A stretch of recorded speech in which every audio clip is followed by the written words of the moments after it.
My name is General Red Strategist and welcome back to If My Heart Had Wings. Hopefully the intro won't glitch out this time like it has in the previous couple of episodes. I'll actually be legit annoyed if it does. 3 times the charm, eh? Things always come in threes and all that. I bet it does. But we're here, of course, in the secret base. We had some more test flights in the last episode, and then basically there's a bit of trouble in the family, in the Hibane family that is, in terms of they didn't realise that Kotori was actually flying, and they're not particularly happy with her flying because of the fact that apparently it was a flying accident in a hot air balloon that originally resulted in Kotori losing the use of her legs. So we've learned that. But it looks like we have a deadline, basically. In essence, Kotori needs to fly and experience morning glory before the end of the summer, I think, is what it was getting at last time. Basically, I actually recorded the previous episode earlier this morning, but I promise I've already forgotten because I just did a hour-long recording session of Return to Castle Wolfenstein Survival Update for Real RTCW 5.2. I just had a glorious, endless survival mode in that game. Got to wave 20, 10,000 points, over 1,000 enemies slaughtered. So I'm feeling kind of proud of myself. Right, now time to relax with some If My Heart Had Wings. Everything related to what happened yesterday, well, that's just how things are for me at home. I'm sorry I caused everyone trouble. After explaining the situation to everybody, Kotori gave a deep bow. As I had already told everyone about the balloon incident and her staying quiet about the glider to her parents on Hibari, no one was shocked to hear her tell it. That's all well and good, but you're not going to quit, right? That's right, at least not until summer ends. Okay, well, I think they're just basically confirming what I just said. What you mean, pet? I made a promise with Hibari. I said I'd tell everything myself once summer vacation was over, and I asked her not to say anything to our dad until then. Hibari had seemed a bit disappointed at the idea, but ultimately had agreed to Kotori's request. No matter what, Kotori is her little sister. I thought if my I thought if my parents knew about the glider, they'd be against it. But it's not just that. I knew that they would definitely make me go back home. Ridiculous. What a pair of fucking bitches. Well, if they said no, I was planning on quitting after the break ends. Quit. Hold on, that's just... I'm sorry, Agea. Agea bitter tongue as Kotori... Oh wait, why am I northern? Agea bitter tongue as Kotori apologised. She knew that persisting would only cause trouble for Kotori. Won't it be alright if you're just a member of the club? You don't have to fly. Kotori shook her head. I don't think he'd allow me to do anything related to it, and I don't think anyone would believe me anyway. If you don't know how her father would react until it actually happens, but she did keep it a secret. It would be naive to think you could be trusted again after that. Thanks to you all, now I know what it feels like to fly. Since I won't be able to fly again, I don't think I can stay anywhere near a glider. We all reap what we sow. There's nothing else that can be done. It's all my fault. Elsa started to look sad. Yoru also didn't seem convinced. Well then, I'm quitting too. What? Hey, what did you just say? Well, I'm only here because it's fun. If it's not fun, it's not worth doing. If Kotori ain't gonna be here, I quit too. Looking disappointed, Agea folded her arms behind her head. Quitting? Don't be ridiculous. After all you did to make it this far. We all worked together to fix the glider so Amane could fly. After the garage was destroyed, Elsa helped us to find this great place. I was going scout a little bit then. And after we finally finished the repairs and it could fly again, now you can finally do what we were planning to. Well, yeah. But it don't matter if it's gliders or whatever. If I thought Robot Club would be more fun, I'd be in it instead. Making stuff with you, Aoi and Amane, is fun. That's why I picked this here club. Kotori, doing stuff with you is what's fun. If you're not here, it'll be a complete bore. Agea. Kotori gave Agea. That's how she just pronounced it. I've been pronouncing it wrong this whole time. Agea. That's how it's pronounced. I've been calling her Agea. Agea. I look filled with both happiness and frustration. I agree. You too. I didn't only want to fly as a glider. Yeah, it was really fun, I liked it a lot, but it was only fun because you all were here. If all I wanted to do was fly, I could have just gone to the gliding field and flown until I was sick of it. It was amazingly fun and I didn't want to quit. It wasn't what I truly wanted, though. If we can't do it together... But what about Asa? Asa looked as if she was about to cry. I'm fine, pet. I mean, I'm sad that it's all over, but this friendship is so beautiful. And yeah, I'm the same. I didn't join the soaring club because I wanted to fly. I joined the club so I could be friends with you all. Don't be over dramatic, you fucking bitch. I'm not, it's the truth, you pissing sod. I love the additional character I've given to these two otherwise fairly bland characters, I'll be honest. Hate to say that if Asa and Yoru happen to be your favourite characters, but I feel like this trope that these characters are, I feel like I've seen them in anime a load of times before. Well, I guess it's true. If all I wanted was to fly, I just have to ask my grandfather and I'd be in the air in no time. What we're saying is, if you quit, then Soaring Club is disbanding, love. What? No, you can't do that. It'll be all my fault. It's fine to feel that, it's the truth. She is a club leader. You guys, look, point is this. Let's just focus on Morning Glory until summer be over. After that, who knows? Basically, nothing has to change. Come on, let's go, Katori. Don't be a fucking bitch about this. Come on now. You could almost say this problem made us all closer. At least it seemed like everyone felt that way. Hey, Yowie. So, should we talk about that thing? Oh, yeah. Well, about the flight. That is, when Morning Glory makes its appearance. Katori, you're going to be the main pilot. Is this really a surprise to you, girl? Frustrated by having her hands held back by Asa, Katori listened to me dumbfounded. You've got enough skill to be a pilot. You don't have enough experience, but I'll help with that. But Harry, you want to fly. Well, yeah, that's true, but it's fine with me as long as someone flies over the clouds. Are you guys alright with this? I don't even really want to fly. If someone else wants to fly, I'm more than willing to let them. If it's fine with everyone else, it's fine with me. I'm not even part of the club, why are you fucking asking me? You guys, all of this for me, thank you. Katori looks as if she's about to cry tears of joy. Well, that's not quite right now, is it? We're not doing this for you. I'm doing this for me. Same here. Yeah, me too. Me too. Did she just say me too? In English. Sounded like it. Not knowing how to take it all, Katori began to show a complex mix of emotions. I almost laughed at the odd combination of tears and the look of bemusement on her face. So don't even think about not doing it, you little bugger. You can fly if you want to. Dummkopf. Everyone just starts insulting Katori. Okay. Katori started to cry again, this time with a smile on her face. I'm back home. I'm back, yeah.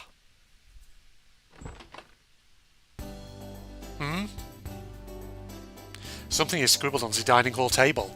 Scheisse! They haven't scribbled it on the papers, they've scribbled it into the surface of the table. How am I going to get that out? I'm going home for a bit, Kanako. Kana's not here today. Seems so. I can read that on the fucking table myself. Same with Asa and Yoru. It's just the two of us. Seems so. Since it was Asa and Yoru's turn to watch over the secret base, is ever going to be spending the night there? They said they would be eating over there under brought oh, sorry. Gas coming up my throat for my drink. Some snacks at a convenience store. Felt like they were having a trip. Even so, we realised it was going to be just the two of us. We pretended to ignore the fact. I'm going to go wash my hair too, since I'm all sweaty. Katori left the dining hall. I guess I'll get changed too. For some reason I started to worry about smelling sweaty. I decided to head back to my room and get changed. I'm worried that my girlfriend will pick up on my natural scent and immediately realise that I am a stinking bastard.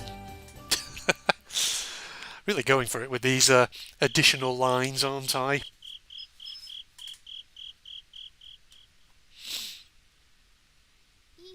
Don't come in until I say it's okay.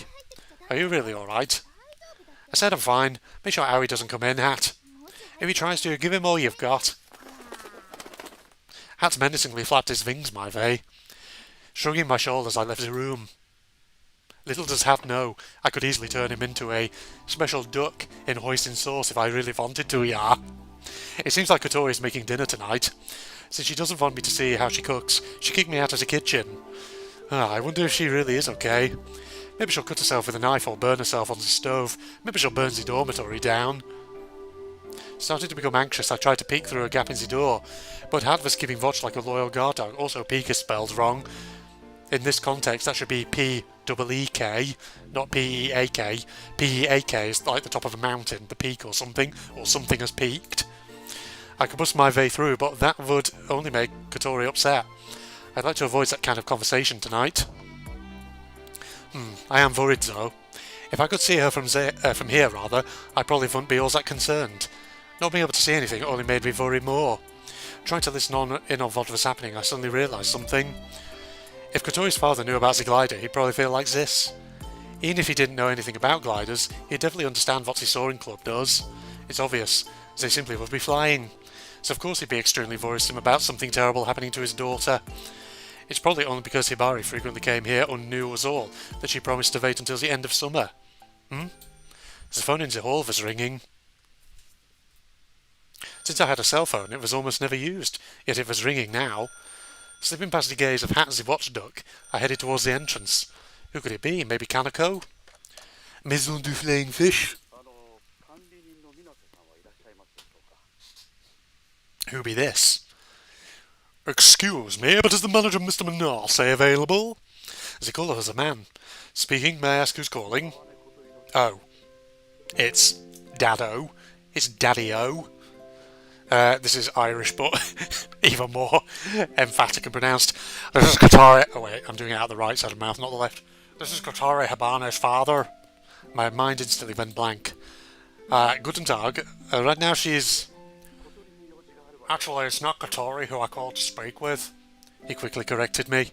Well then, how can I help you? I want to speak with you, Mr. Manase. Me? What could he want to talk to me about? Did Hibari tell him about the glider? Was he mad at me for not saying anything to him? Which means, is he planning to bring Kotori back home? Is he calling to talk about the arrangements? I braced myself and listened to what Kotori's father had to say. I'm calling to thank you. Thank me? That's right. Hibari has told me a lot. Hearing him say Hibari's name made my heart stop. I quickly regained my composure. If there was a problem, he won't be calling to thank me. The other day when Kotori came home, I heard you helped make that happen. She usually is reluctant to come home, but you helped persuade her. I didn't really do much. We haven't been together as a family like that for quite some time, thank you. You called just to thank me? I'm embarrassed to say it, but yes. I'm sure that's confusing for you, but I just had to thank you. Nine, don't worry about it at all. I'm glad to help even if a little.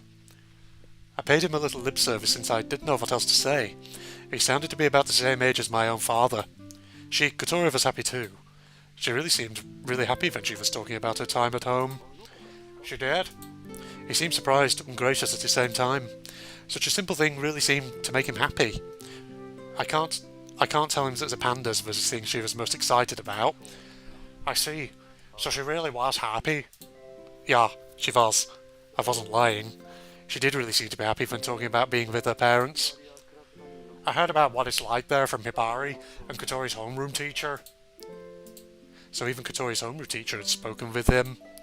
Hadn't thought about the possibility, even though it's extremely obvious to me now. I heard she hasn't been paying attention in class and has been doing poorly in some subjects. She said Kotori doesn't have many close friends and has been increasingly absent from school. His voice was sombre. Hearing that would make him worry. It was heart-wrenching just imagining how he must feel. This must have been steadily changing since last summer. She's made friends and her grades have gotten better. Yeah, when I started working here, she didn't seem to get along with the other boarders. But now she's talkative and good friends with everyone. Also, boarders spelled incorrectly. There needs to be an A after that O, since you're referring to boarders as in people who board in a dormitory. Borders without an A, spelled like that, means borders as in boundaries.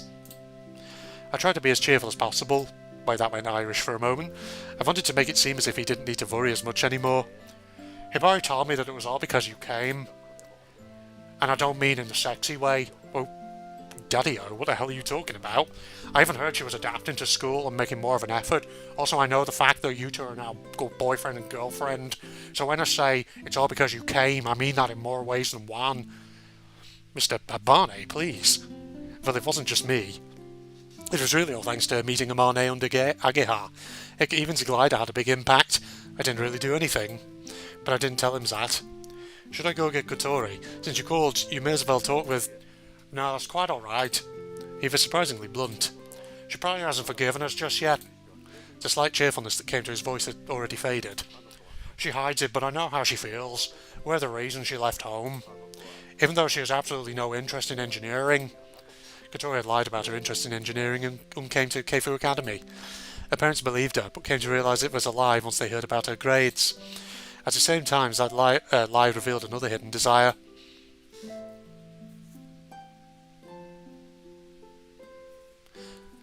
My mum and dad always looked sad. It was like my life had ended. That continued for so long, I couldn't take it anymore, so I decided to leave the house. Drink water. That bitter emotion had made it all the way to her parents. That was the reason Kotori's father had not come to see her or Zve up until her recent trip back home. And the reason she lied, though. A deflated voice came out of the receiver. It was obvious that he'd been living with this regret over the past few years. Our home just hasn't been the same ever since she left. Perhaps our family can become whole again. When Kotori came back, even my wife was happy. It was just like the old days. I talked with my wife after Kotori went back. If only that accident hadn't happened, every day would be like that. Yeah. Well, maybe we can live like that again someday. This is all thanks to you. I sensed a tinge of sadness in his gratitude. Through that, I could tell he was sincere. I think Kotori changed because she wanted to. All I and everyone else did was simply be here with her. It wasn't because of her legs. You help friends. That's all there is to it. Changing a bit from the influence of your friends is natural, if it happened to anyone. I wasn't sure if my message came across, but her father repeated thank you once again. Please take care of my daughter. Saying that, he hung up. I hung up the phone with a sigh. If he had known about the glider, there is no way he would have spoken to me like this. I didn't think I should have told him, however. Not knowing what to do left me with a heavy feeling. Were you on the phone? Oh, yeah. Kotori seemed to have come out of nowhere. Who was it? The gardener. I just figured that they need to come soon to do some work. How has been going all around? It's a bit of a mess. I lied without even thinking about it. Is dinner ready? I'm getting a little hungry. Yeah, it's finished. Should you have lied there? Dinner was laid across the dining hall table. Croquettes. I love croquettes. I hope you'll like them. A large pile of barrel-shaped croquettes are sitting atop a large plate. All of them were fried to a golden brown, but a few had crushed spots. I quickly took my seat. Can I eat? Yeah, go ahead. Alright. Started digging into the piping hot croquettes. These are great, but something's a bit different about this one. That's a croquette made with meat and potatoes. This is a regular croquette. Meat and potato croquette. I've never had one of these before. Kotori seemed to enjoy watching me munch away at her cooking. When did you learn to cook like this? These croquettes are my mum's specialty. And so what that means is... Kotori nodded. She had made a promise to me a bit back. Since her mother taught her to cook, she was going to make something for me. Sorry it took so long to happen. There never really was a good opportunity. Croquettes do take quite a long time to make. Since Viva busy every day at the club, she never had the time. So this is what your mum's cooking tastes like. She hasn't even told my sister yet. It's quite a secret. The coating was crispy, and the inside was delectably soft. A few of them were a bit misshapen, but they were without a doubt delicious. Crunch, crunch, choo chews is so good with rice, more please, ya. Like a child, I lifted up my rice bowl, and Kotori happily veered off to get me more. Eat as many as you want. It's okay if you eat them all. They were so good that I wanted to do just that, but there was just too many. The large plate had 2 plates worth of croquettes piled up in a pyramid. I ate as many of Kotori's croquettes as my stomach would allow. Then I vomited up, and then ate some more, like one of those animals. You know the ones that do that. It's not like certain fish that do that. If you keep feeding them, eventually they'll just regurgitate everything back up and then keep eating. I am full.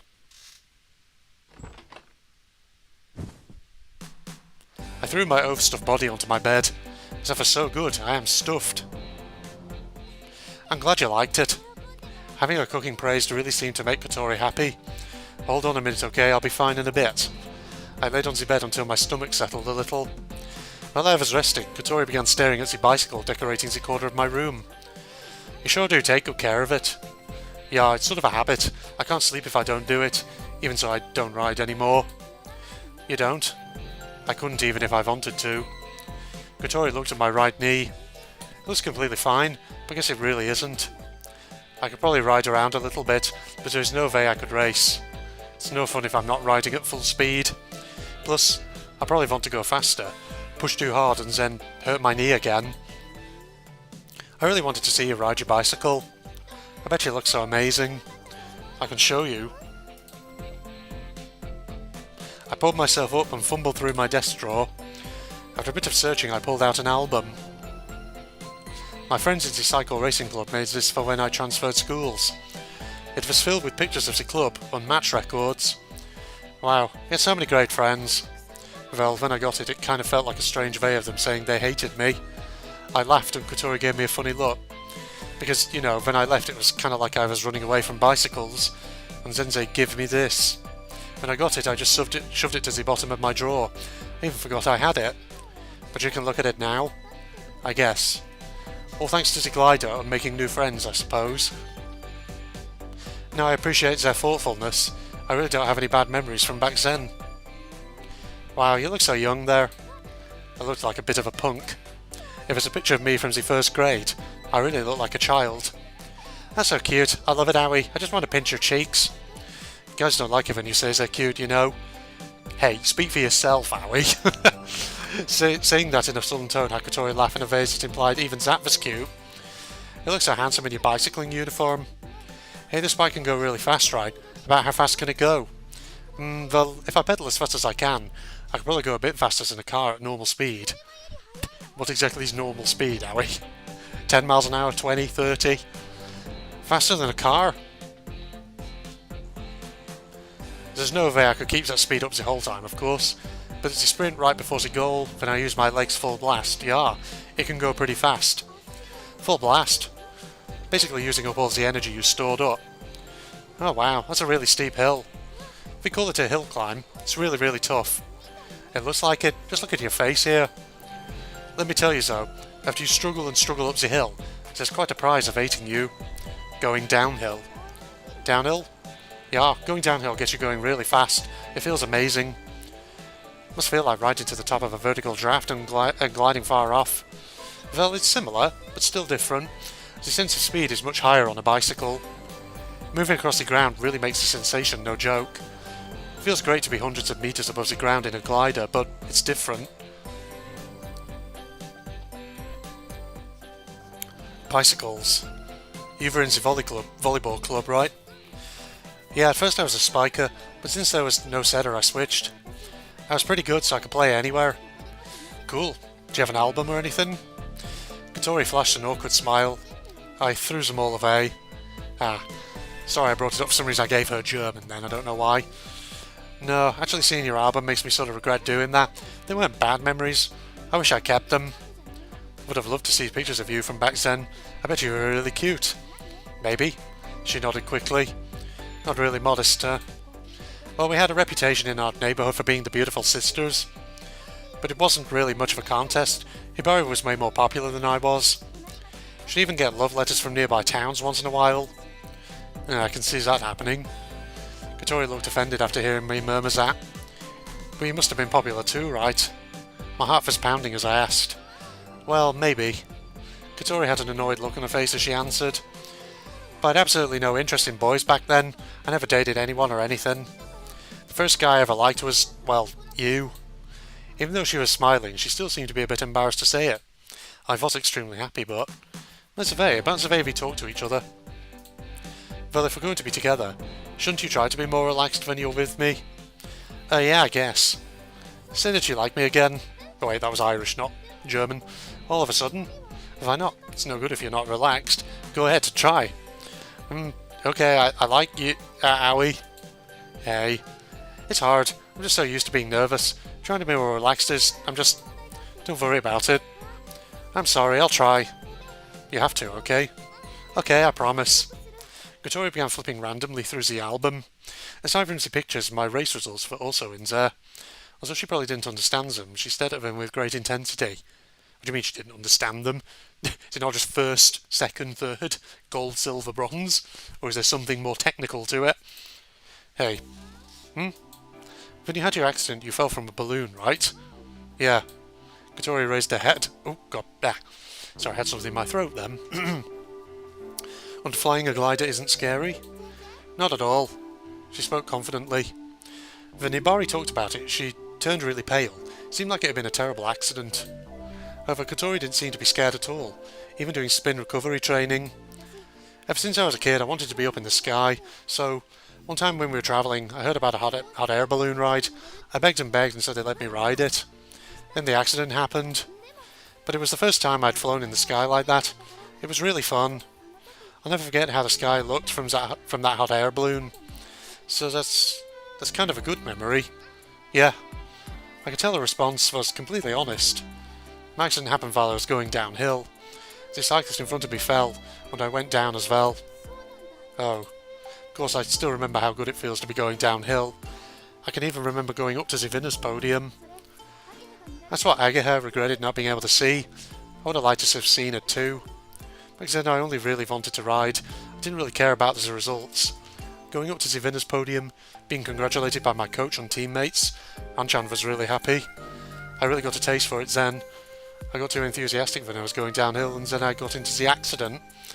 Nothing good ever happens to people who don't have desires. Katori looked as if she half understood. If you could ride again, would you? Yeah, if I could, I would love to. Right now I have the glider. Don't you think it's a bit more than just a hobby? She seemed a little relieved to hear me say that. The doctor told me while I was in rehab, if I had surgery I could probably compete again. Really? But it's a huge operation. It would cost a lot of time and money, but it's not guaranteed I'd heal up right. I couldn't make up my mind, so I didn't do it. I was told I had a 50-50 chance of recovery. Now I understand why I couldn't make up my mind back then. I was scared. If it wasn't a success, I'd never have another chance to be healed again. I wanted to think I still had that chance to be healed. Perhaps that's ridiculous. Without that chance, though, I'd probably go crazy. Could you have the surgery now? I'm not sure. I'd have to ask a doctor, yeah? It'd be good if you could do it. Why? Well, look. When summer is over, the soaring club will... Oh yeah, it's going to disband. Still can't really believe it. Well, in that case, yeah. I guess I could have the surgery. Of course, our school doesn't have a cycle racing club. Rather than do that, making clubs that wouldn't worry Katori's parents seemed like a more interesting option. Well, you should then. And then you can let me ride on the back of your bicycle again. Katori was talking as if it had already been decided. Of course, if all I was going to do was that, I didn't need the surgery. Can I borrow this album? Sure, but what are you going to do? Look at it until I burn every photo into my memory. There was something scary about that. However, as she stared at each page of the album, I could tell she was not exaggerating. I went to the kitchen to clean up. Katori was at the table, intensely looking through the album. Aren't you bored? Nope. She didn't even lift her head to answer. She looked like an archaeologist, trying to decipher an ancient text. This rugged-looking guy, was he your best friend? For a while now he's been appearing everywhere. Seems like he's almost glued to you. Oh, is that Takanada? Takanaka? Did I just not say Takanada? Did I misread that? Probably. Takanaka, rugged Takanaka. She repeated herself as if to memorise it. Everyone looks so close. I guess I'll still keep in touch with them now. I even got a message asking me to meet up this summer since it's been so long. I told them I was too busy though. So you're still good friends with Takanaka? Oh yeah. Is it alright if I take a picture later? Sure, but why? To send to him. He won't shut up about showing him a picture. After first being proud of me, he became intensely jealous and began begging to see a picture. That's a good idea. You can show off to him with a picture of you with a respectable girlfriend. She murmured while looking at a picture of me and Takanaka with our arms over each other's shoulders. I wondered what she could be imagining. She's been getting into the yaoi as well. Ageha is responsible for this. She's picturing me and Takanaka making out, and she's getting excited about it. Oh no, the yaoi has resurfaced. Alright, the dishes are done. It's so much easier when it's just the two of us. If it were always like this, my job would be so easy. Well then, I think I'm going to wash up. How about you? Are you going to take a bath? I'll pass. Don't you need to wash? Oh yeah, but I wanted to talk with you more. I mean, I'll do it after that. Okay, that's fine. Hey, so, can we go outside to talk? I guess that's okay. I gave a slight smile with my answer. Kotori seemed pleased and headed to the entranceway. I wondered why she spoke so formally.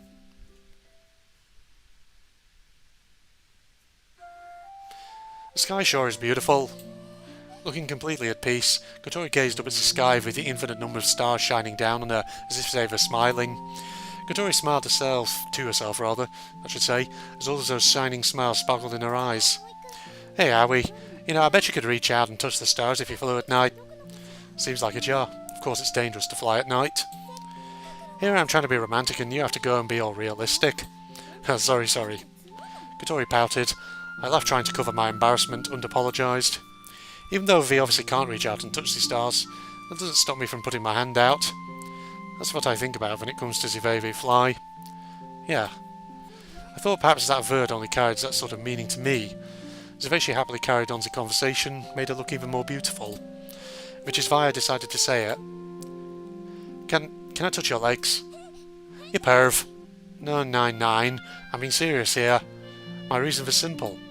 If I could understand her pain, her suffering, just that might help her even a little bit. Kotori seemed to have a multitude of conflicting emotions battling for supremacy within her. I'm simply glad she didn't immediately say 9. You don't hate him. There's nothing for me to hate. My answer was firm. I love everything about you, Kotori, even your legs. Really? Really? She clearly was experiencing a lot of emotions. I could see joy and confusion mingled together with sadness. But for me, seeing all those emotions only cemented how much I wanted to be with her. So, is it alright? Yeah. Kotori nodded, seemingly pushing aside her conflicted feelings. Doing my best to not shatter her courage, I gently placed my hand upon her lily-white leg. I could feel her soft warmth in the palm of my hand. Does it feel bad? No, not at all. I don't think it feels bad. Do you? I'll say I kinda hate it, but I also feel like I don't hate it. I really don't know what I feel. If you think about it, since it's you, I think the not hating it feeling is stronger. The battle was still raging on inside her. I didn't really mind though, since she felt it was fine because it was me. If that's the case, I'm happy. Because just like I said before, your legs are part of you, and I love every bit of you, Kotori. So if my legs weren't like this, would you still care about me? Of course. I couldn't help but fall in love with a cute girl like you. I'm just not sure of what you think of me. Of course I'd love you. Well, probably would have taken me a little longer to realise how wonderful you are. Kotori thought for a moment with a serious look on her face. I'm beautiful, I'm good at sports and school. If my legs weren't like this, I probably wouldn't be very humble. You wouldn't know it, but I'm the cocky type. As there she goes saying strange things again. Oh, I know how cocky you can be. Anyone who knows her would probably know that. You probably wouldn't have come to Keifu to begin with. We wouldn't have been able to meet. Kotori nodded. I lost a lot of things after the accident, but I also realised that I gained so much. Saying this with complete earnestness, Kotori firmly grasped my hand. Do you remember what you said to me during the last flight? What's that? About how when I'm flying, that's the real me? Oh yeah, that. Ever since you said that, I've really been thinking about it. That is, why do I want to fly? I don't know if I really know the answer just yet, but when I'm flying, that's when I really feel free. My legs don't matter at all then. I really am free. Free. As the word came from Kotori's lips, I could feel how important it was to her. She seemed as lively as if her legs were fine. She was overflowing with energy. Sometimes I felt like her wheelchair was binding that energy and suppressing her. At that moment, Kotori seemed more frustrated than ever. She wanted to move around more freely. Only when she was in the sky could she escape from those binds. Freedom is one thing that I lost, but it's not the only thing. There's so much more. I thought. Things that normal people can just do. Spend time with friends, be romantic with lovers. When I met you, I was at rock bottom. Every day was dull and I hated everything. If I had said I hated school, would you have believed me? I wouldn't believe it if you said it now. Kotori nodded in agreement. She placed her own hand on top of the one I had still resting on her leg. So, you can't feel anything at all? Yeah, from here down. Saying that, she brought my hand to the base of her thigh. Earlier you were talking about surgery, right? The truth is, I'm in a similar situation. Really? Going to the doctor, if I did have the surgery, there'd be a chance. It's not an easy surgery, though, and it can't be done in Japan.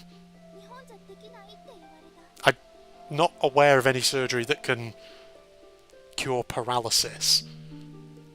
But sure. Is there actually a thing that can do that? I mean, I know there's a lot of, like, advancing medical tech at the moment in more recent years, where instead of surgery, it's more like prostheses that have electronic components where you can actually control them, and that enables you to sort of walk again. But that's not surgery, that's a whole other ballpark. My father looked all around, but he couldn't find anyone who could do it.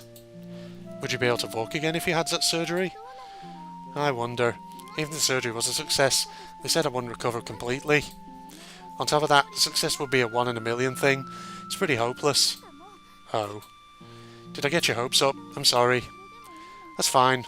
I feel completely different as long as I have the hope of a possible recovery. I still feel like I have a chance.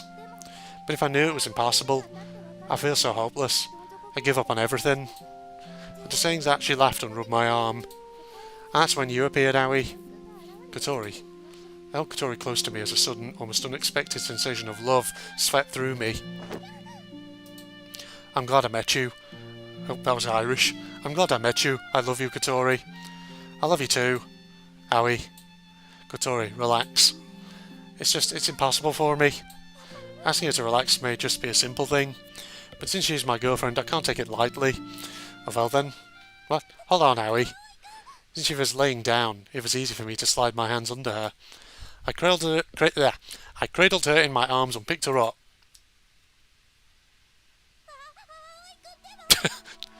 That's stammering. I meant to say it earlier, but you're not heavy at all, and this is no problem, so I won't put you down. Although Kotori seemed jittery for a moment, eventually my princess relaxed in my arms. She blushed slightly. Oh no, but I'm extremely happy. It appears so. If she is happy, I am too. How are your arms aren't shaking at all? Did not say you are not heavy at all, yeah. Besides, I've trained my upper body thoroughly. I can tell by how tight you're holding me. You're really in shape, Aoi. Obviously you use your feet to pedal when biking, but if you can't use your whole body to keep rhythm and balance, there's no way you can go that fast. You need to hold the handlebars properly. If you can't hold the proper position, then there is no, I should say no, not now, no way you can pedal at full strength. I see. Kotori nodded while letting out a breath of amazement. By the way, my dear princess, for the time being I'll put aside the bicycle knowledge and return to my vassal mode. I don't only want to carry her like a princess. Yes? How are you feeling at the moment? I'm extremely happy, of course. Then I too am pleased. Oh, I love this so much. Just ask me any time you would like me to do so. Even every day. Even every day. Whoop. You don't see that weird zoom in for some reason over Aoi's shoulder at the path? What a fascinating path it is. Me, a princess every day. She likes this more than I thought she would. Well then, I think I'll try my luck and ask for every day. Before you try that, why not try being in my arms? You're good. Receiving your praise is an honour. If someone heard me talk this cheesily, they'd probably come whack me across the head. I don't think I'd notice though. I'm so happy right now. A princess. I'm a princess. Which makes you my prince. I was planning on playing the part of a vassal. No, you're a prince. Well then, if that's the case, then there's no difference in our rank.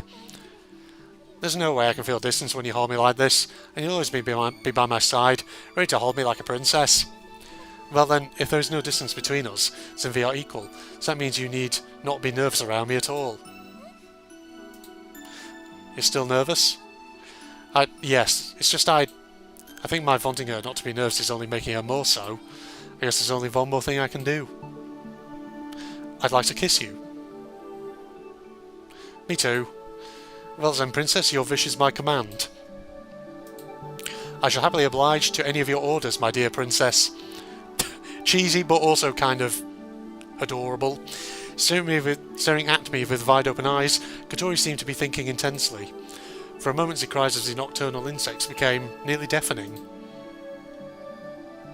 I heard a light whisper of a breath, and then... "Kiss me, Owie." Her whisper seemed to evoke an even deeper allure. "Of course, my Princess." Our lips gently touched. I could feel the peacefulness of this moment in my lips, my arms, all throughout my body. No, I'm not... I heard the little noises then. I firmly took her love and returned it with my own. Soon it felt as if there was no distance between us. I love you, Owie. I love you too, my Princess. Princess. She sure seemed to like this. The stars can surely see how merry you are, Princess. When we're this happy, they can watch all they want. Well then, I hope the weather is fine tomorrow. Me too. The twinkling stars of the night sky watched over our special time. Kotori's smile, however, shone brighter than any of those stars. I think we should be getting back soon. Let's stay like this a little longer. As you wish. Sorry, as the Princess's vicious law. We're going to cut out there, though. What are these two up to in here? I feel so empty. Yeah, it was already too big, but no people, no glider. If everybody quit, it's going to be like this all the time. You're right.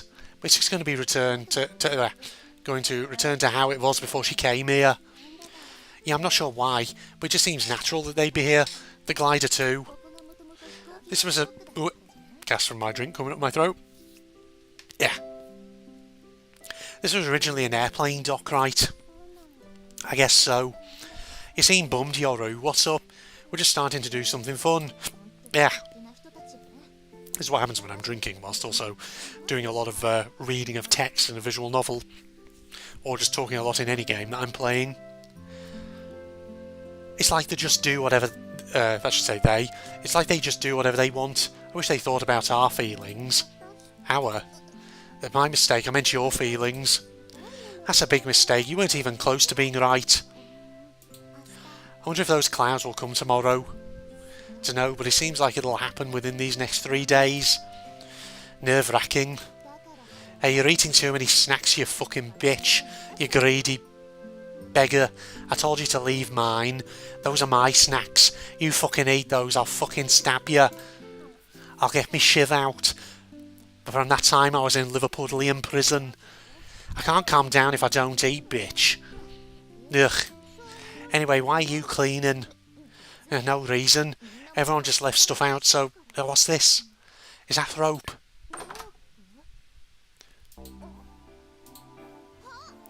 Ah, you're here. Hey, Asa. Hey, Yoru. What's wrong? Why are you here now?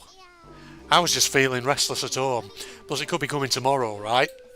But I go to the Maison du Flying Fish. But those two were finally getting some alone time. I didn't. Good timing. You were getting lonely, eh, sis?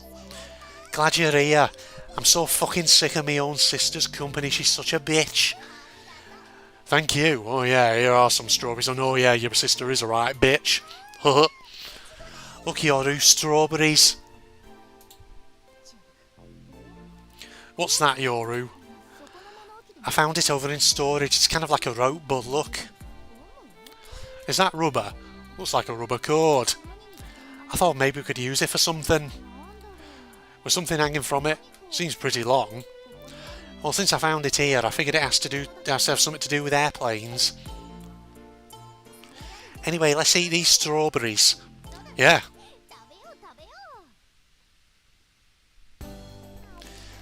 These are some sweet-ass strawberries, I must say. They're actually a gift. Couldn't eat them all myself, so I brought them. Are we going to sleep here tonight? Aye, I brought sleeping bags. Tonight might be our last night, after all. Oh, sorry.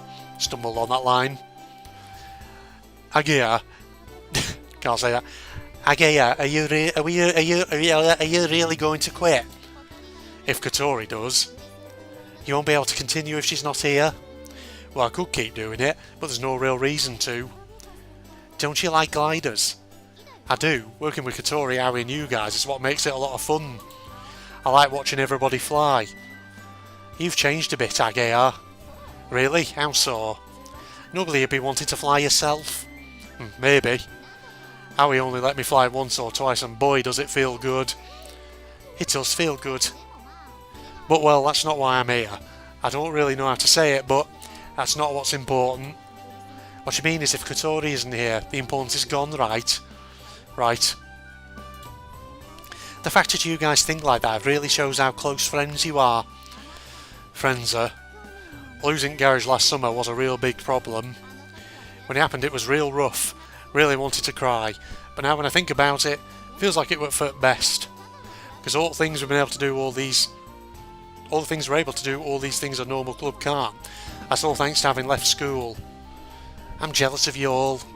What are you talking about? You've been a friend of ours for some time now. You say you're not part of the club, but you've always helped us. You too, Yoru. Hey, Yoru, show me that rope from before. I'm going to find a use for it. Okay, sure. We're all lined up to sleep tonight. Kind of like peas in a pod. Kind of like we're at camp.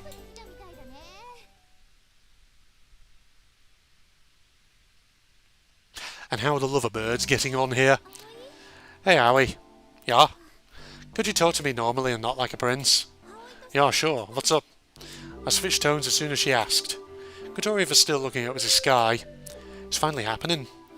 It took a moment for me to understand what she had murmured.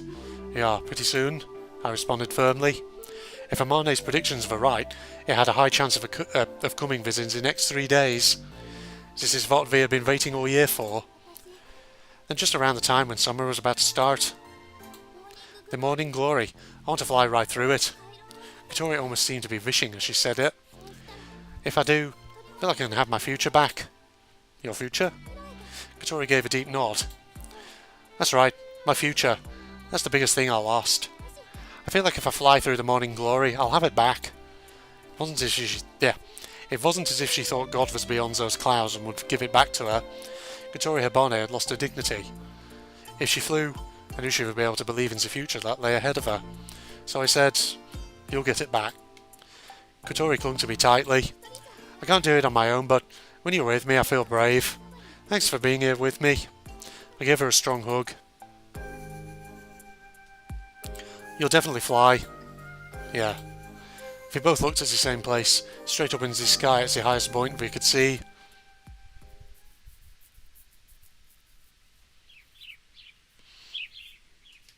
Drink water.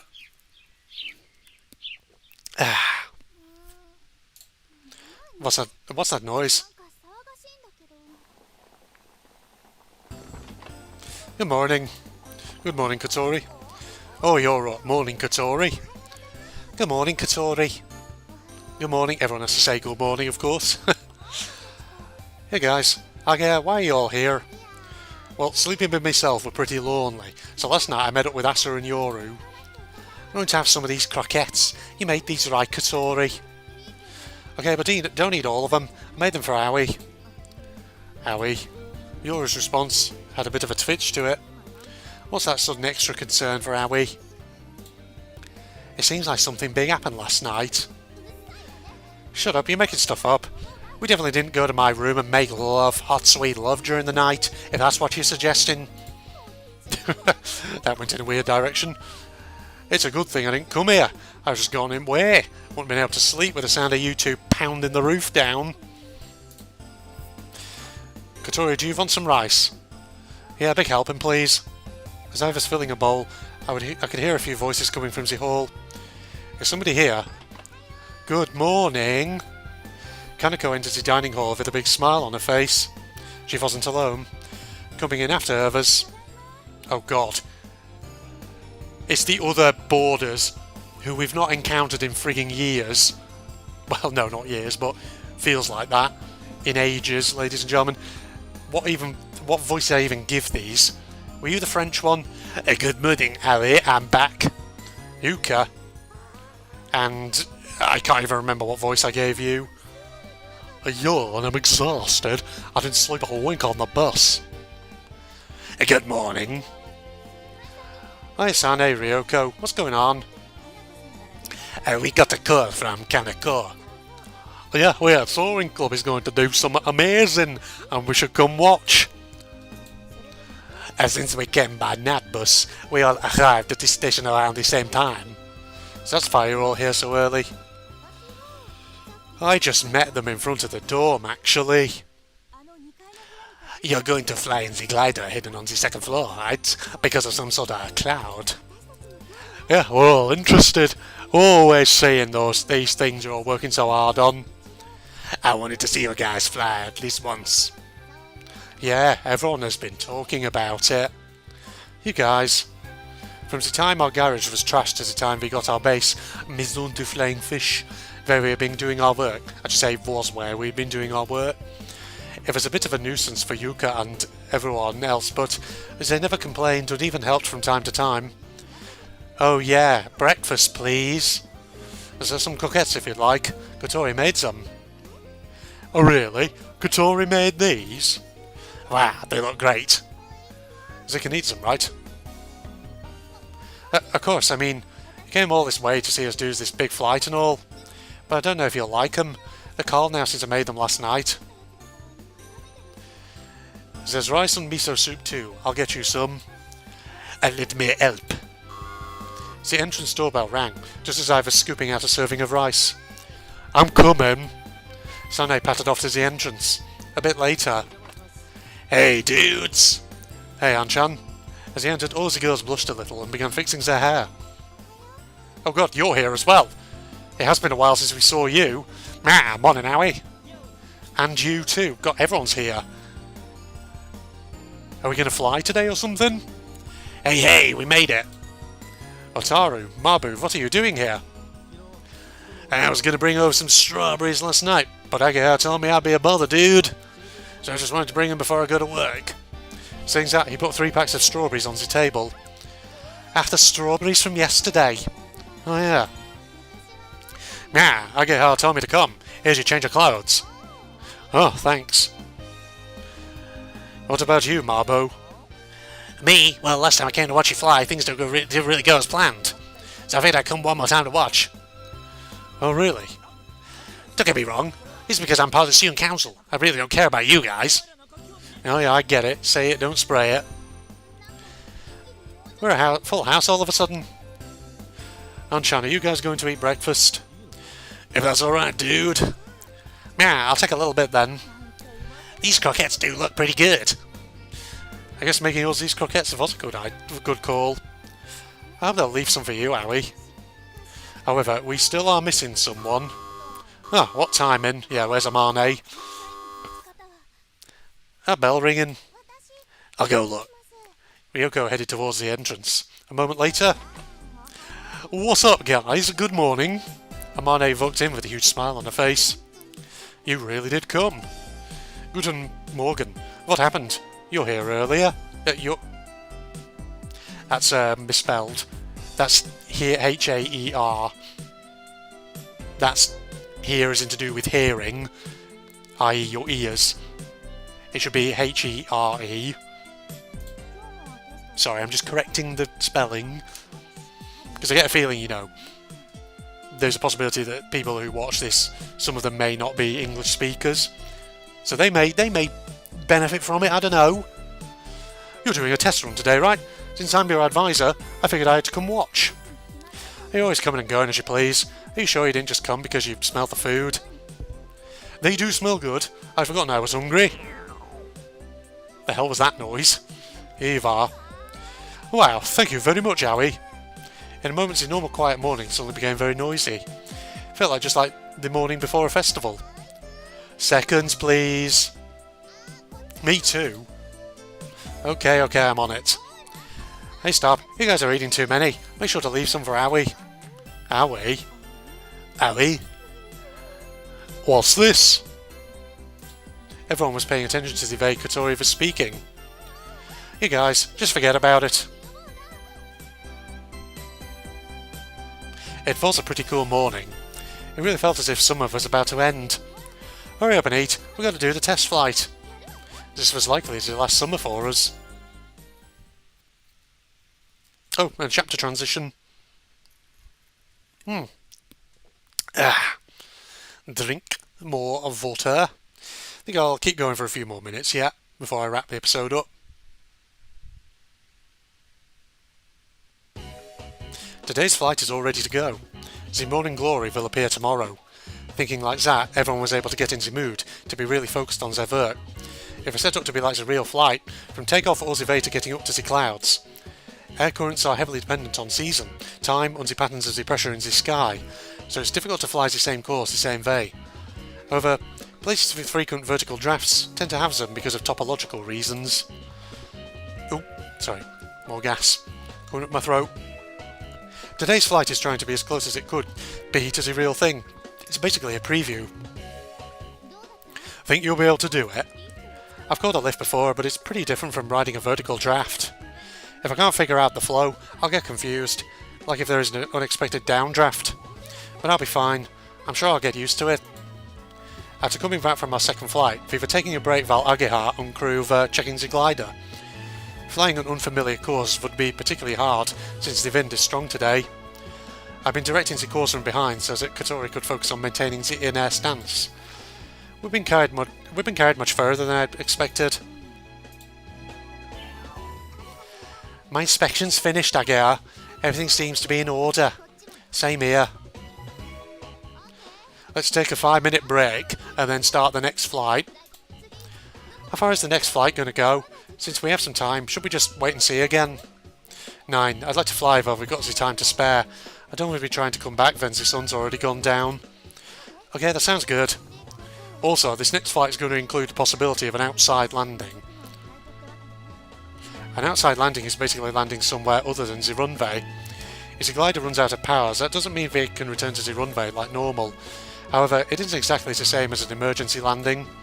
Rather, it's to land in a place that won't be a bother and also allows for recovery as needed. Of course, that's ignoring any possible damage to the aircraft. Since we never flew far, we always flew with the assumption we'd be returning to the runway. We're still essentially doing that today, but when the real flight happens, there's no guarantee. Luckily, there's a lot of open lands on the mountainside of Kazagara. It shouldn't be hard to find a place to do an outside landing. The wind sure has gotten strong, Amane whispered as she looked at the clouds moving briskly across the sky. Yeah, it's much stronger than we had anticipated. We almost had to do an outside landing earlier. Hey, I went and brought some drinks. Tasaki came back with a convenience store bag in hand. You've never referred to him like that, there, Aoi. He has been out on a trip since morning. It's about the time he'd usually get bored. It's about the time, rather, he'd usually get bored, but he's surprisingly been helping out with a lot of stuff. Danke, Marbo. Ain't go for you. You're just lucky I happened to get you one. Sure, you being such a fan of Aoi and all. Well, shut up. I love Akari, you know that. I took the cold sports drinks from Masatsugu and handed one to Kotori. There's no AC in the cockpit. It's like being in a greenhouse. It's really easy to get dehydrated. Okay, about time to get going, yeah? Release the moor. Since the wind was strong today, the glider was moored to the ground. After it was released and Kotori headed off to the cockpit. Oh yeah, Aoi, instead of emergency rations, here's some cookies. As Ohhhh called out for me and went to take the cookies from her. The wind suddenly changed directions. What? The wind coming from the lake suddenly blew the strongest it had all day. Watch out! Uh-oh. I don't like the sudden music. Turning my head to look, once I heard Amane shriek, I saw not only the glider being pushed by the sudden burst of wind, but also, right in front of that giant wing, a completely helpless Kotori. Kotori! Oh my goodness! Well, this took a turn. The next thing we knew, Kotori was hit by the main wing and sent flying out her wheelchair. We are taking our time, aren't we, in this game to get to the next morning glory. It's like one thing after another, isn't it? Kotori! By the time I'd made it to her side, she had lost consciousness. Well, shit. And now she lost the use of both of her arms as well. No. That'd be so horrible. I paced back and forth in front of the dorm telephone. You need to calm down. Yeah. I paused mid-response. Katori was taken to the hospital in an ambulance. Hibari went with her, and I had only heard a little from her. While she had no visible injuries, Katori was going to be given a thorough examination. Why do I get the feeling that Daddy-O's going to hear about this and he's going to be like, nope, she's going home? Ziving luckily hit her wheelchair, so Katori was only sent knocked out of it. She must have been friggin' sent out of it with some force, though, if she lost consciousness. Hibari was supposed to contact me and let me know the results, but I still hadn't heard anything. I stared at my silent phone. I let out a frustrated sigh. Sigh? I should say sigh, not sign, as the entrance bell rang. Only a moment later, there was a sudden banging on the door. But what? Come on out. Agihar backed up and opened the door. Standing there was... Oh. Not the person I would have expected. Alright, what do you got to say for yourself? Is this going to be your redemption arc here? Herr Topioka? Is Katori alright? Herr Topioka yelled as soon as he saw me. How did he know? Why was he that frantic? Hundreds of questions popped into my head. She's still at the hospital. What hospital? I told him the directions I had heard from Hibari. She had no obvious injuries, as they're giving her a thorough examination right now. Looking closely, I could see he was sweating. Besides breathing heavily, his forehead was producing beads of sweat that were messing up his thinning hair. Seems like he heard about the accident and instantly ran here. No, not seems like. Miss Moreno should be at the hospital. Miss Moreno is our homeroom teacher. Yeah, I was wondering who she was. But Herr Topioka isn't. Why would he rush all the way out here?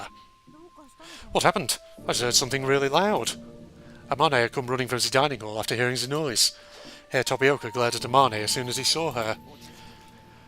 Amane, you are the supervisor here. This is your fault. Do you intend to let the same thing happen again? Amane stood still, seemingly paralysed by fear from the vicious reprimanding that Herr Topioka barked. He then gave us all a rage-filled stare. An accident happened at an unapproved out-of-school club activity. There's nothing you can say to excuse this. You know what? I get where he's coming from. He's a teacher. He has a duty of care. And already we have technically been bending a few rules. You know, when we took the glider away and all that. He's probably going to be like, no more chances. The soaring club is now suspended indefinitely, and I'll be confiscating that troublemaking glider. If there is any other offence, you'll be taken care of, mark my words. He spoke as if he had some deep-seated grudge. When finished, he marched out of the dorm. He was likely headed to the hospital Katori had been taken to. What was that about? I have no idea. Herr Topioka was mad. I could understand and even had predicated that much. I should probably say even predicted that much. He was more than angry, however. I could see that he was genuinely worried about Katori. He wasn't her homeroom teacher, supervisor, or even had much contact with her. He had no particular reason to feel that strong about Katori. While that was probably normal for a teacher, it still seemed way too strong. It's my fault. Amane spoke quietly. Like I said, it's not like that. We repeated this conversation a number of times after Katori had been taken to the hospital. I know you feel responsibility as supervisor, but this is my fault. Akari had said you can't be recognised as a club unless you have a supervisor, which is why we asked Amane. That was just a front, though. We intended to take all responsibility were something to actually happen. But the truth is that when something did happen, Amane would be the one to take the fall. No, I'm the one who assumed the role of supervisor. Of course, Mr. Tobioka should be angry at me. Amane? Is there nothing... Try that again. There was nothing that could be said to console her. All we could do now was pray Katori was okay.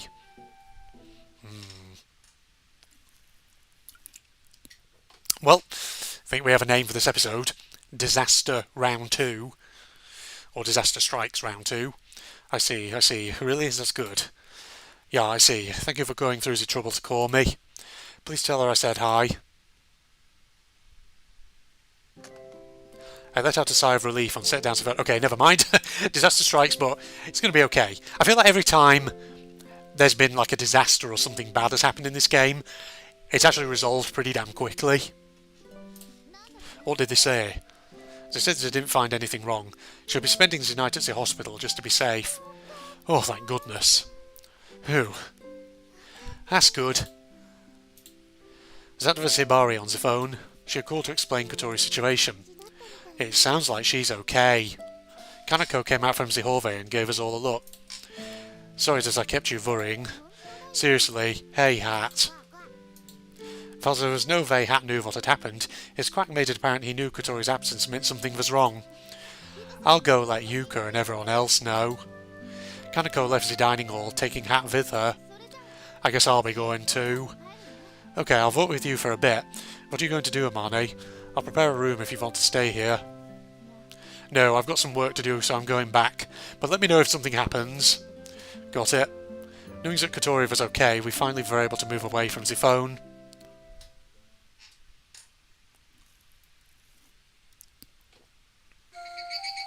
I went outside with Agear. Cicadas sure have gotten quiet. Really? You think so? They sound pretty loud to me. Oh, now they sound quiet. That's because summer's over. After a few days it'll be September, and summer vacation will be over. So much had happened to us this month that it was over before any of us knew it. Ageir stopped unexpectedly. What's wrong? Aoi. Ageir folded her hands around mine. Ageir. Her hands were trembling. Not only her hands but her shoulders, her knees, her lips. It was as if the trembles had taken over her entire body. I felt relieved, but now I just feel so scared all of a sudden. Sorry, just for a little bit. Okay. I answered briefly and began to hold her hands back in return. When I saw Kotori on ground, I was so scared. I didn't know what to do if something like this happened to her. I was terrified. As she whispered this, Ageir was shaking as if she had chills. It was as if her blood was frozen, the same feeling I had when I saw what happened to Kotori. It was a truly horrifying, chilling moment. I tightly held Ageir's hands even. I wasn't sure if it was to comfort her or myself. Okay, I feel a bit better. Ageir let go of my hands. Thanks, Aoi. Don't mention it, I feel a bit relieved myself. I'll apologise to Kotori later, you know, for holding your hands. Ageir smiled and laughed. She was back to her normal self. Fee continued to walk. The sun is setting. Ageir whispered as she looked up at the slightly hilly road we were walking on. The setting sun gave the sky on clouds an orange glow. Well, it looks like it won't be coming tomorrow. Yeah. On the night before the morning glory's appearance, the eastern sky is purple. Last year we saw a bluish-purple sky. The next morning Amane was cursing at the sky. Tonight's moon was orange as always. The morning glory won't be coming tomorrow. Hope it doesn't come while Kotori's not here. I know, she's been waiting for this all of her life. Oh yeah, what happened to the glider? Is it gone? Look over there! We can see the shadows of about 5 people... Oh, why is this northern? Of about 5 people on the runway, as they were dismantling our glider. It's some teachers. Amongst the faces, I saw teachers from our school. Hey, what are you doing? Get out of here, Aoi. Here, Topioka. I told you I was confiscating the glider. After all, you stole it from the school to begin with. So they took off the main wing and dumped it into the back of the truck. Stop, if you're not careful with wing, you'll... Ageir ran up to the teachers. Please, use this trailer. A trailer... I was like doing weird hand gestures there, I don't know why, you can't see me, there's no face cam here. A trailer made specifically for transporting the glider was nearby. Ageir realised stopping them was not possible. Instead she focused on helping them to use the trailer.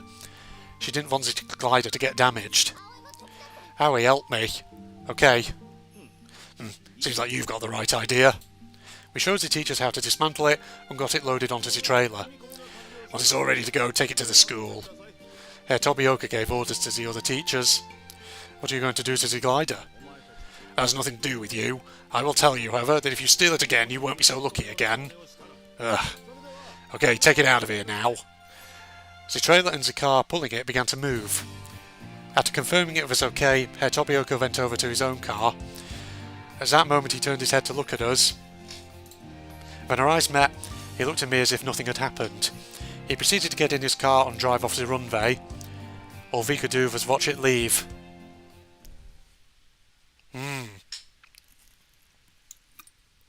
The next day. Hey guys, I'm back. What are we going to do about the fact that we don't have a glider though? A bit after noon, Hibari brought Kotori back. Asa stop. Asa lunged towards Kotori, but Yoru held her back. Let me go, you fucking bitch. She's still recovering, Asa, can't you see that? Are you fucking blind? Hat flew over to Kotori and sat on her lap. Hi Hat, how you doing? Seeing her like this, I let out a sigh of relief. Everyone had waited here for her to come back. I feel kinda bad. I mean, everyone is here to welcome me back. Seriously, who do you think you are? So is everything alright? Yeah, I'm fine. Only bumped my head a little. It was only a slight concussion. I actually wanted to come back yesterday, but Hibari was worried about me. But look, I'm fine as fine can be. Kotori was waving her arms all around and being unusually talkative. Her wheelchair was a bit banged up, so it must have been where Ziving hit. Just from seeing her wheelchair, I could tell how hard the impact was. I'm sorry, Kotori. What are you apologising for? If I hadn't left your side, this would have never... No, that's not it at all. I moved away from you. That was my mistake. It's no one else's fault. Nothing happened. There's nothing to worry about. Hibari stood behind her cheerful sister with a solemn expression on her face. Alright then, let's get back to practice. Practice, but you... Oh, we didn't have anything... We didn't do everything yesterday, right? We still have to do a practice run for the real thing. I felt so uneasy looking at the sky out of the hospital window. What would I do if the morning glory came while I was there? Come on, let's go. We're running out of time. Yeah. This is an issue. Don't be ridiculous. A scream suddenly ripped out as he paled Hibari. How can you say that after what happened yesterday? Yesterday, nothing really happened yesterday. You just got lucky. If that happens again, who knows what could happen? Please, Hibari, morning glory's already on its way. Maybe tonight, maybe tomorrow morning or the day after. We're running out of time. No, I'm not letting you do it. Kotori, at least right now you should rest. I mean... Not you too. You know I don't have time to rest. I'm fine, the doctor already said so. Didn't know whether or not to tell her about the glider being confiscated. If I told her she would be devastated. I was going Irish. She would absolutely feel that it was all her fault. Without me saying anything, Hibari began to speak. It's finished, Kotori. Even I said it was okay, there's no way you could do it. What do you mean? The front doorbell rang.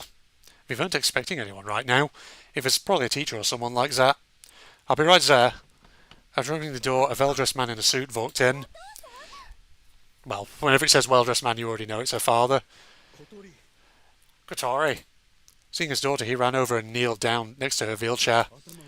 I heard you hit your head. Are you alright? I'm fine. Nothing really happened. But weren't you in the hospital yesterday? It was just a regular examination. I just slipped down a hill. Kotori, he already knows. I told him everything yesterday. The cause of the accident, the stuff you kept from him. Saying nothing, Kotori's father looked at her with tears in his eyes. Kotori turned to look at Hibari.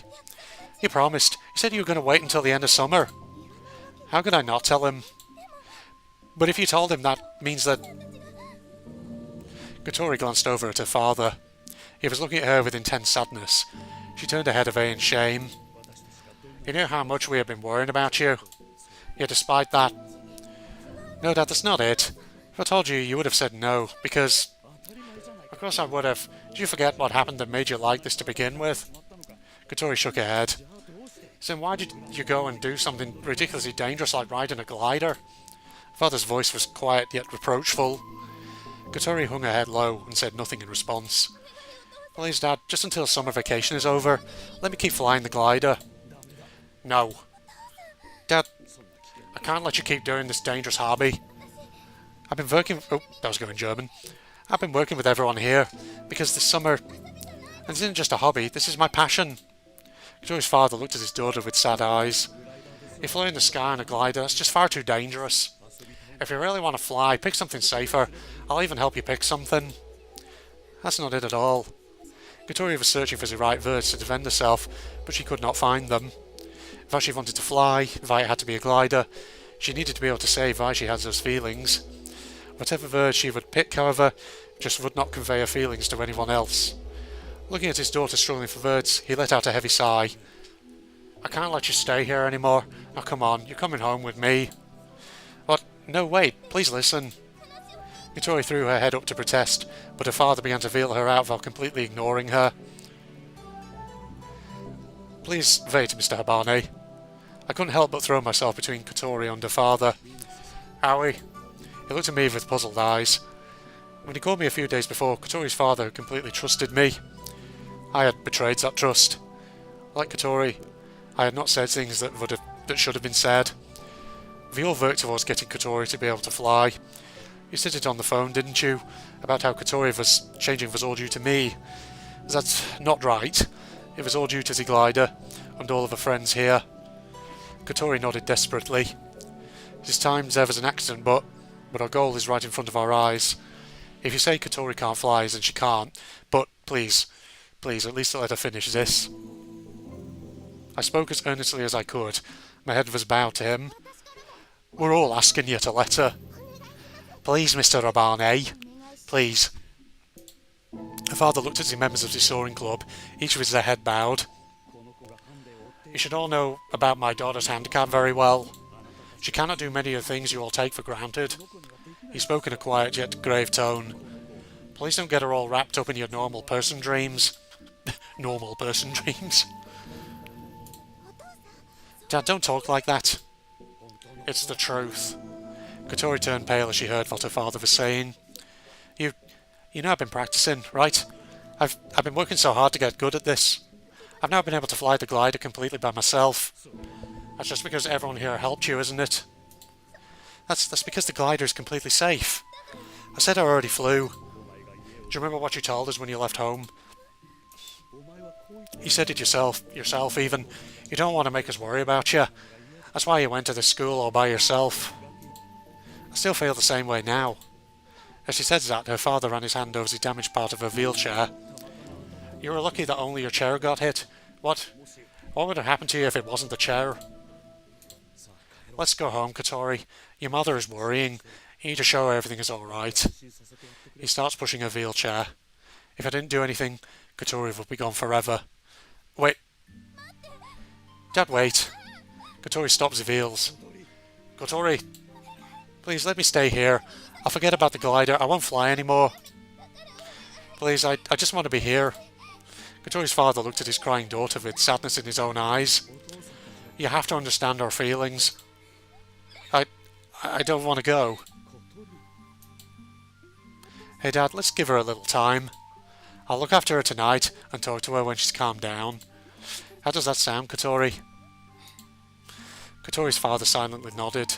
That was going Irish. I'll come back later. Until then, watch after her. Katori, call your mother. Let her hear that you're okay. Okay, I will. That's going German. It's funny how occasionally I just mix up the voices randomly. Hibari made a slight bow to us and began to push Katori's wheelchair. Katori. Howie. Katori's going to leave. As I started to run after them, Katori's father turned to face me. This is my family's problem. He said this with an anguished look on his face, and then proceeded to put his head down and leave. Ooh boy. After Katori left, a sadness fell upon all in the dorm. We all gathered in the dining hall for no particular purpose. Yeah, they've gone back to calling it the dining hall, by the way, not the cafeteria. Not wanting to be alone, I stayed nearby in the kitchen and did some of my work. Katori will come back, right? Sure, she'll be wanting to come back. Even though her father wouldn't even listen to her. Terrible. I don't really think there's much say we have in any of this. Everyone turned to look at me after my whisper carried over the counter. When Katori was unconscious after the accident, we all were so worried. No, scared. As I spoke, everyone's expressions went dark as they remembered that moment. To hear that news all the way in Tokyo, her father must have been completely terrified. Yeah, that's true. But the things he said were terrible. I should say were terrible, not were. W-E-R-E, not W-H-R-E-R-E. Katori won't be able to realise her dream with us. Please don't get her wrapped up in your normal person dreams. Even though it wasn't about me, hearing her father say those words ripped my heart out. I'd always been by her side. To see all of her efforts, her dreams, not able to be realised was crushing. I can't imagine how Katori felt when she heard that. The front doorbell rang. Hey, Owie, Hibari is here. Everyone looked up as Kaneko called for me. I dried off my hands and hurried to the entrance. I want to apologise for how my father acted earlier. Nine, I should be the one apologising. It's not my place to say anything. How's Kotori? She's at my house right now. She cried herself to sleep.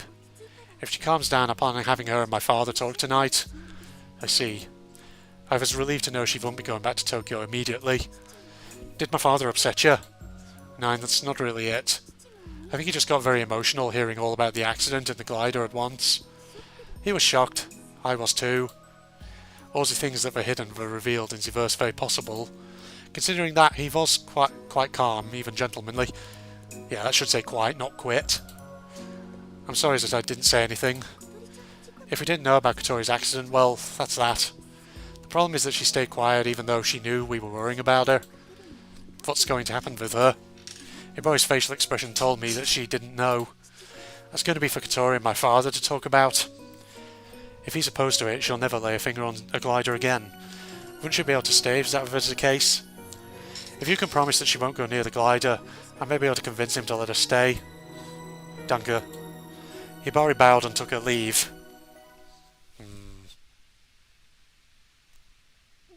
What happened? What did Hibari want? What's going to happen to Kotori? As I entered the dining hall, an avalanche of questions came my way. I had to push my way into the dining hall. If you don't know anything yet, Kotori's going to talk to her father tonight.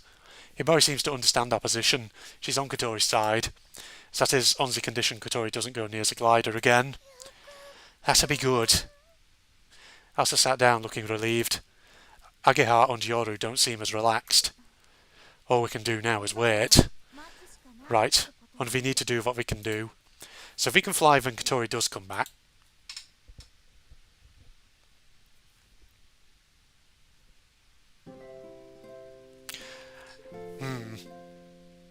I feel like looking at time. Shall I keep going for a few more minutes?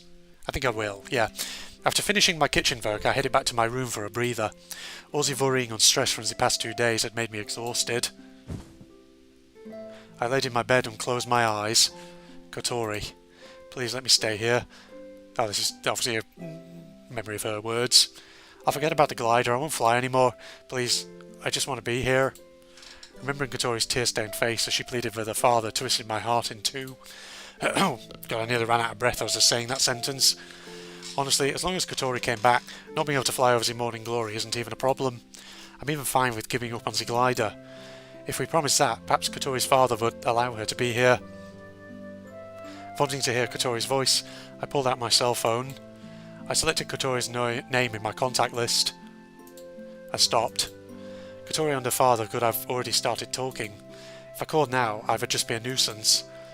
Just as I closed my phone and was about to put it back into my pocket, it rang. I instantly opened it up again and checked the screen. Ageha. Ageha's calling? Did she just go home a little bit ago? Guten Tag? You need to come quick. There was a sense of urgency in her voice. Calm down, where should I go? The runway, quick! Oh. Oh. Well, tell you what. Let's leave it on a cliffhanger. Let's find out what's going on here in the next episode, ladies and gentlemen. I wasn't sure what to expect there, and I definitely wasn't expecting An-chan to show up at this point. So, find out with me next time, ladies and gentlemen, what the deal is here. So, as usual, my yeah, I can't talk. It's late afternoon. I need to take a break. In fact, it's going to be time for me to start preheating my oven for my evening meal soon, so I should probably go and take a look at that, basically. Alright, social media links, propagandist channel link, etc, as usual, can be found in the video description for anyone interested, and if you enjoyed, a like is of course always appreciated. But other than that, I'm going to sign off now, and hope you join me next time. Goodbye, everybody. Hello? Anything up above? Oh god, flute worm. Hello. I see you. I know. It's definitely a secret. Oh, I missed all those, but never mind. Get you. And down.